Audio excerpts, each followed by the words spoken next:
আজকে তো ভালো রোদ উঠেছে।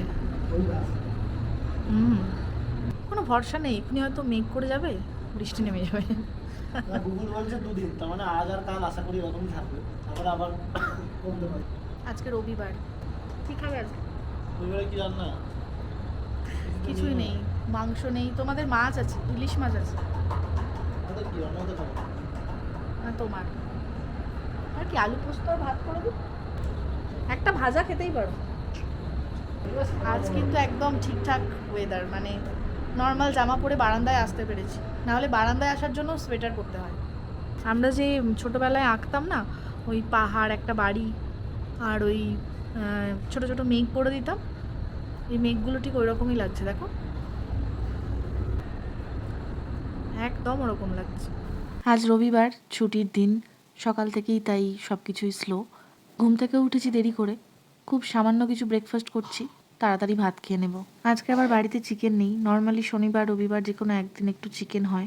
ফ্রোজেন চিকেন তো এখানে সব সুপার মার্কেটেই পাওয়া যায়, কিন্তু আমরা লাস্ট টাইম যেখান থেকে বেশ একটু ফ্রেশ চিকেন এনেছিলাম সেটা আমাদের বাড়ি থেকে অনেকটা দূরে।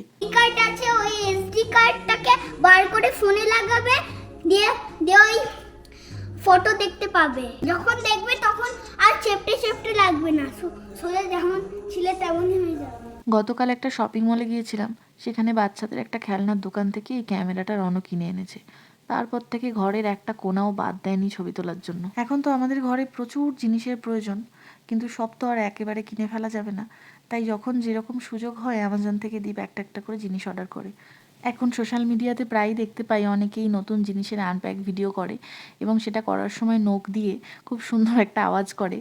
আমি যেহেতু এই প্যাকেটটা খোলার ভিডিও করছি, দীপ তাই ওর আঙুল দিয়ে ঠিক ওই রকম করেই করার চেষ্টা করছে। তাই আমি বলছিলাম, তোমার হাতে তো নখ নেই, ওই আওয়াজটাও হবে না। সোফার সামনে আমাদের যেহেতু এখনো কোনো টি টেবিল নেই, তাই দীপ এই দুটো অর্ডার করেছে, অন্তত চা কফি রেখে খাওয়া যাবে।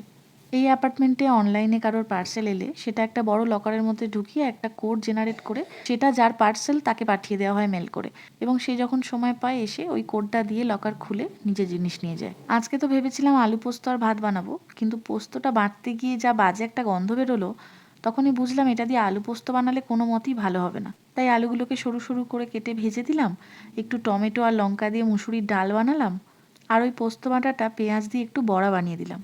বাড়িতে কোনো পার্সেল আসা মানে সেই প্যাকেট নিয়ে এখন কাটা ছেঁড়া চলবে, কত রকম শেপ বানানো হবে, তারপর সেগুলো ঘরের কোণ ও কোণ ঘোরাঘুরি করবে। এই আলু ভাজা ডাল ভাত যে আমার কী প্রিয়, আবার সঙ্গে লেবুটা গন্ধরাজ হলে আরও জমে যেত।